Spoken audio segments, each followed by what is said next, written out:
You know what's powerful? A woman who learns not to let heartbreak define her worth. You were real. You showed up fully. You loved with your whole heart. And then something shifted. That connection you nurtured, that emotional space you made for someone else, was treated like it was disposable. It hurts. It feels like your soul has been bruised in a place you didn't even know could ache.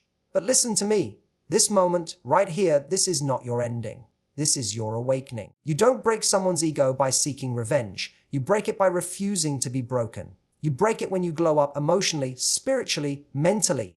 When you refuse to beg for what should have been freely given. When you stop proving yourself to someone who was blind to your value from the start. This isn't about pretending you're okay. It's about becoming okay. It's about pulling back your energy, recentering your life around your own needs, your own healing, your own future. It's about saying, I'm not going to collapse over this. I'm going to build something better on top of it. People don't regret losing someone who cries over them. They regret losing the person who used to cry, but then stopped. The one who rose, transformed, and didn't look back. That moment you stop chasing, stop explaining, stop waiting for an apology. That's when the real power shift begins. Heartbreak feels like defeat, but it's actually your greatest redirection. Every time you choose to rebuild instead of retreat, you're showing the world and yourself that you are not dependent on anyone else's love to feel whole. And trust me, nothing shatters the ego more than watching the person they underestimated rise without them. So take your pain, don't hide it, but don't let it rule you. Let it sharpen your boundaries. Let it raise your standards. Let it elevate your sense of self-worth so high that anyone who approaches you now knows they better come correct or not at all. You don't need closure. You don't need explanations. What you need is to remember who you were before you forgot your worth. Because the moment you stop shrinking for someone else's comfort is the moment you start expanding into the woman you were always meant to be. Your heartbreak is not your identity. It's your invitation to rise.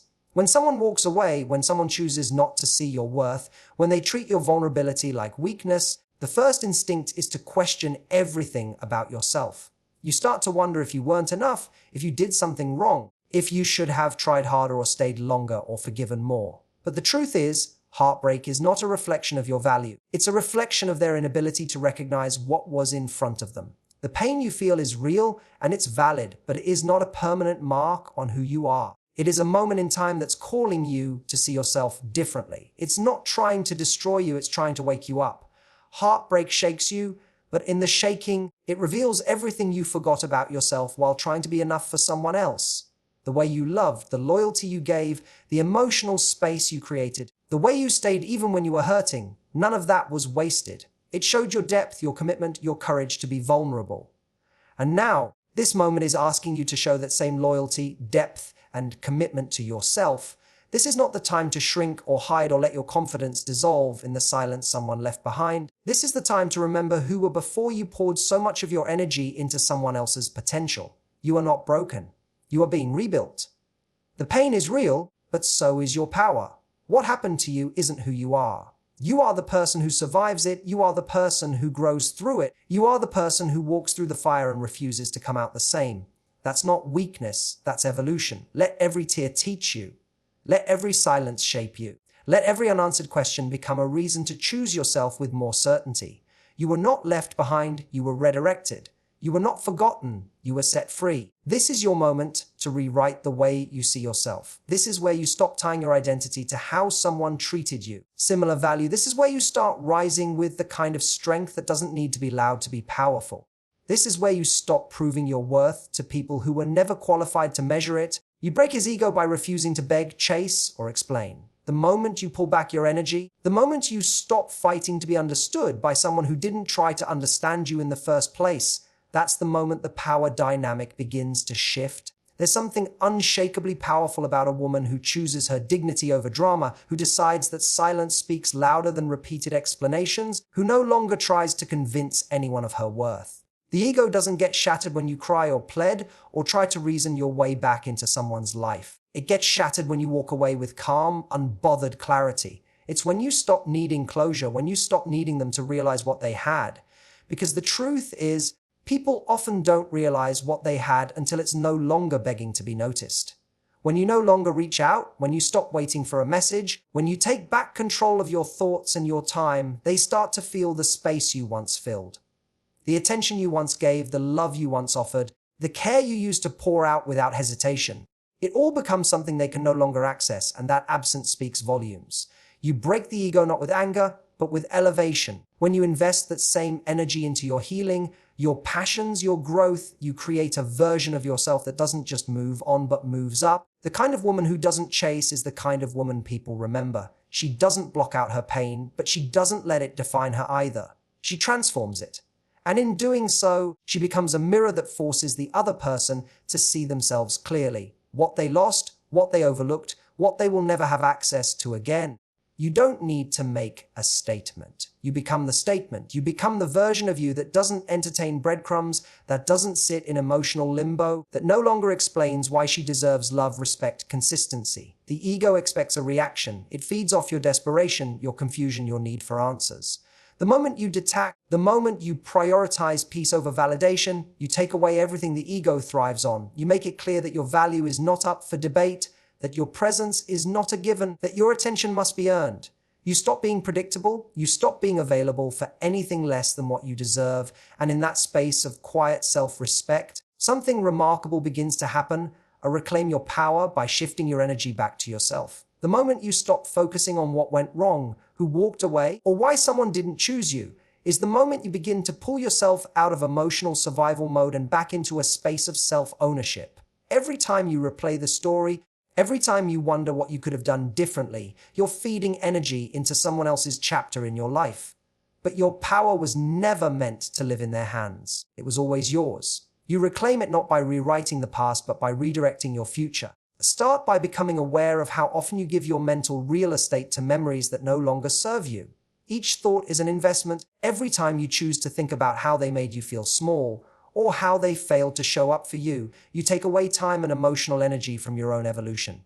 Instead, turn that attention inward. Begin rebuilding the foundation they tried to shake. Reclaim your mornings by starting with intention instead of checking for messages that won't come. Reclaim your nights by sleeping peacefully instead of scrolling through old photos and conversations, trying to decode a version of love that was never built to last. This is the season where your healing becomes louder than your heartbreak. Focus on what brings you peace, what lights you up, what makes you forget time. That's where your power returns. In the small, consistent moments, you choose yourself. Stop waiting to be seen and start seeing yourself. Stop waiting to be chosen and start choosing yourself again and again, even when it feels unfamiliar. When you reclaim your energy, you begin to move differently. You become less reactive, more grounded.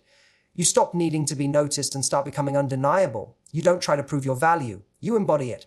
And the beautiful thing is, when you begin to focus inward, you realize how much you were carrying that was never yours to hold. You begin to feel lighter, clearer, more aligned with the person you were always becoming. You realize your power was never lost. It was just tangled up in someone else's narrative. Pull it back. Channel it into your growth. Use it to build the life that reflects the kind of love you know you deserve. Use it to strengthen the boundaries you used to bend. Use it to become so complete within yourself that you no longer fear the silence. Because in the silence, you found your voice again.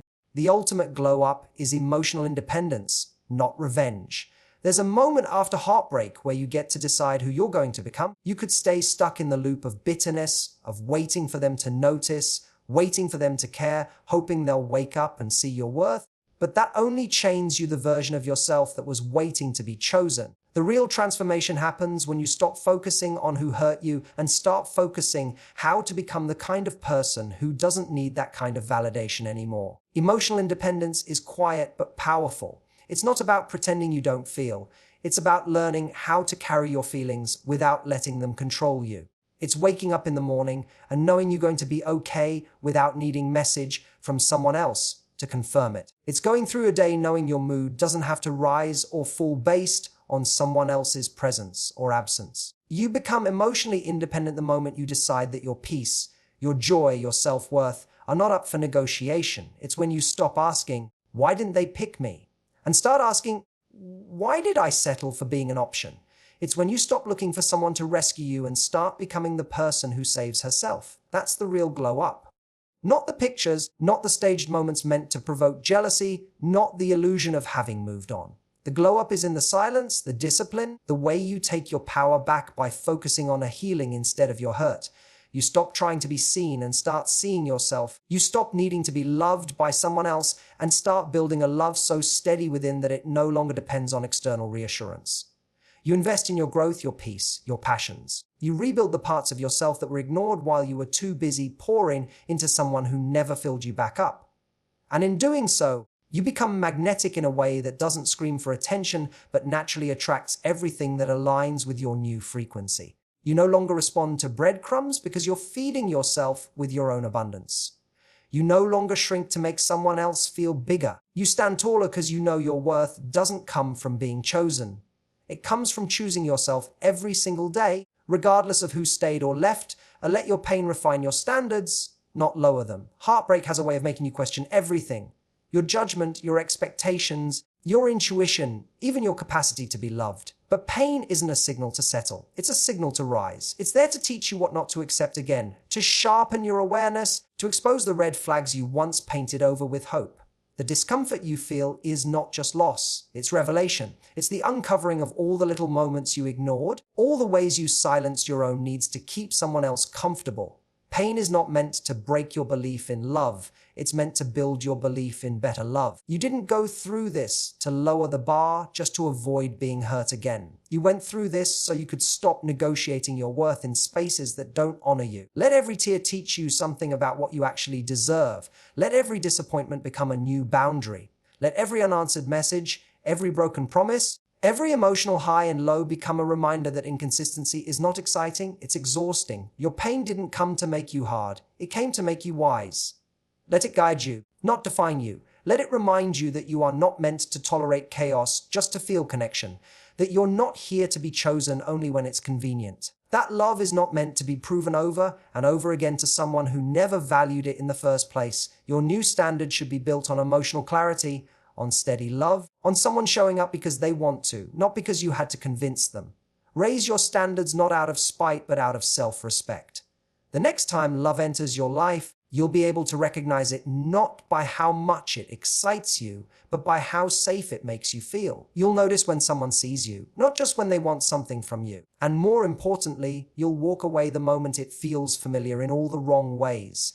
Because you've learned, because your pain taught you how to stop begging for the bare minimum, because your healing showed you how full your life can be without emotional chaos, because you now understand that protecting your peace is far more important than proving your worth to someone who couldn't see it the first time, who your silence, strength, and self-worth speak louder than any apology. There comes a point where you realize that not every hurt needs to be addressed, not every betrayal deserves a conversation, and not every ending needs closure. Sometimes the most powerful thing you can do is to say nothing at all. Silence isn't weakness. It's restraint.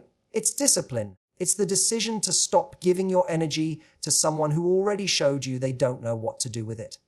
When you go quiet, you allow yourself to listen deeper. You hear your own needs again, your own truth, your own voice that got buried under all the noise of trying to fix what was ever your responsibility to heal. Silence is where your power begins to rebuild itself. It creates space for clarity, for growth, for peace to take root again. You no longer react to what doesn't deserve your reaction. You no longer feel the need to explain your worth to someone who treated it like a question. Strength doesn't come from shooting your boundaries. It comes from enforcing them calmly and consistently. It's not about proving you've moved on. It's about living in such alignment with your value that there's nothing to prove. You're no longer available for emotional tug-of-wars or situations that require you to beg for respect. Your self-worth starts speaking on your behalf. The way you walk away, the way you stop replying, the way you stop trying to make sense of someone's confusion or convince them of your intentions. It all sends a message far louder than any words could. The absence of your energy becomes noticeable. The silence becomes deafening. The peace you now protect becomes the reminder that not everyone deserves access to you. You reclaim your narrative by refusing to let someone else's actions dictate your emotional world. You choose stillness not because you're indifferent, but because you're done being emotionally drained. You realize you don't need an apology to validate what you felt. You don't need closure to heal. You don't need them to understand your side to finally let go. Your silence holds a mirror to the chaos they created and shows them exactly what they lost. And while they may or may not ever acknowledge it, you'll know that you chose the higher road. You chose dignity over drama. You chose to elevate instead of engage. And in that choice, you become untouchable in the most graceful way possible.